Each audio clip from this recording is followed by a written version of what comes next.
Arizona Morning with Ron Hoon, Rick D'Amico, Jen Burgess, and Corey McCluskey. Is working out one of your New Year's resolutions, or maybe improve your education, or there's so many, possibilities to improve your life. We're 3 months into the year. Are you having a hard time sticking your workout routine? We're going to do a mid-course correction here coming up. We've got tips to get you back on track. Cool. We're 3 months into the year. It's time to do a quick reality check. How well are you keeping up with your New Year's resolutions? I'm actually doing pretty good. I joined a gym in February because I figured January would be too busy, and I work out like 4 times a week. But not all of us are that diligent. Ask around your office, and you might find more answers like these. You know what? I done broke it the first week. Broke my New Year's resolution from 1998 on January 3rd, and then resolved not to make no more. Hey, if you haven't been able to stick to your New Year's resolution, there's no reason not to get back on track. Perhaps you need to set smaller goals in order to achieve the bigger picture. Loretta Love Huff, a personal motivational speaker with Emerald Harvest, is here to help you get on track and stay there. And in addition to motivational speaking, you do other things too, don't you? I do as well. I'm an executive coach and a consultant with organizations to help them improve their performance. Well, you're the right person to be talking to. Right. Okay, well, your first pointer that we want to talk about, you call it beliefs, behavior, results. What does that mean? Well, that means that our beliefs are really critical to the way that we live our lives. Our beliefs will shape our actions and our behavior, and that behavior then dictates the kind of results that we get. So a subtle example, like if two people are approaching a green light, and one of them is kind of optimistic and energetic, they'll say, oh, I think I can make that light. And the other person, if they're maybe more cautious and pessimistic, might say, oh, I'm probably going to miss that light. So that person will slow down, the other person will gently speed up, and they'll both be right. One will make it, one won't. So in other words, if you say, I can't do that, you're right. Exactly. I can do that. Yep. You're right. Yep, exactly. So then first of all, you begin with believing. You have to believe in yourself. You have to believe in your goal and believe that you can achieve it. Okay. Now the next point is very good.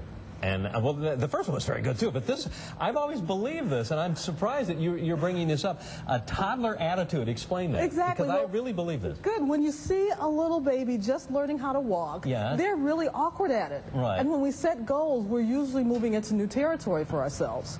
So a baby will stand up, they'll fall down, they'll take a step and they'll fall down, but when they fall, they won't say, oh, I'm a failure, I'm never going to be any good in life. Right. And their parents will say, oh, honey, that's okay, just try it again. Right. So if we adopt that same kind of generosity with ourselves, we'll be able to get back up again and get back on track. Sure.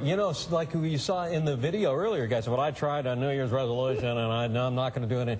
Just because you fail doesn't mean you can't do it again. If we believe that, no one would be walking today. And you try to walk, you fall down, you never get up again. Right, exactly. And most people don't achieve their goals just because they give up. Right. So believing that you can make it is really critical. Okay. Model others? Yes. So there's a lot of best practices happening in the world. Companies are always looking at who's doing the best in my industry and how can I model their behavior. So if you want to become wealthy, then you should do the kinds of things, you should have the kind of beliefs that people who become wealthy have, do the kinds of things that people who become wealthy do.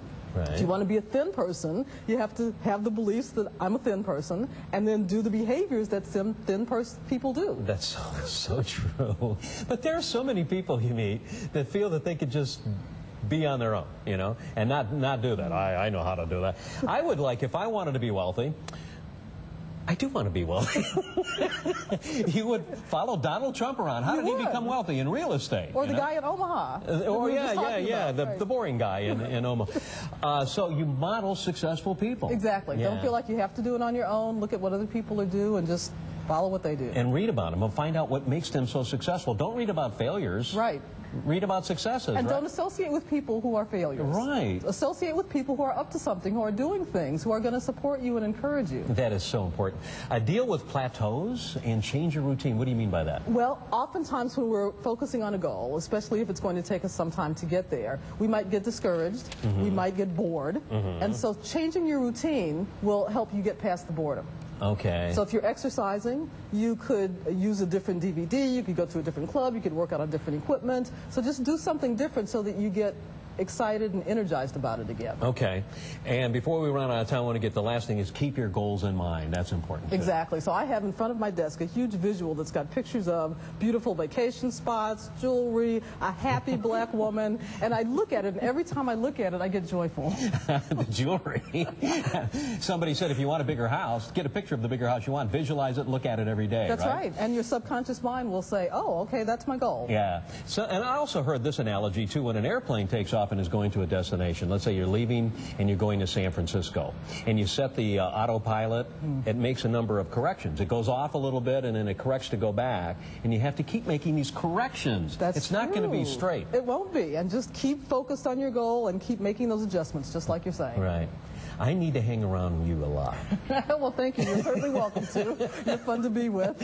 For more information, we could go where? Go to my website, www.emeraldharvest.com. I have free tools there and a new program I've just launched. Cool. Total life makeover. Okay, so right now, if you're 3 months into your New Year's resolution and it's not working too well, it's time just to make that correction. Yeah, just make another commitment to yourself that you can do this, believe you can do it, and go for it. Okay. Thank you so much. Thank you. I really love having you around. Thank you. It's good to be She just here. brightens up our entire studio. Yeah, she does. I Yeah. love it. All right, good interview, guys. 7:20.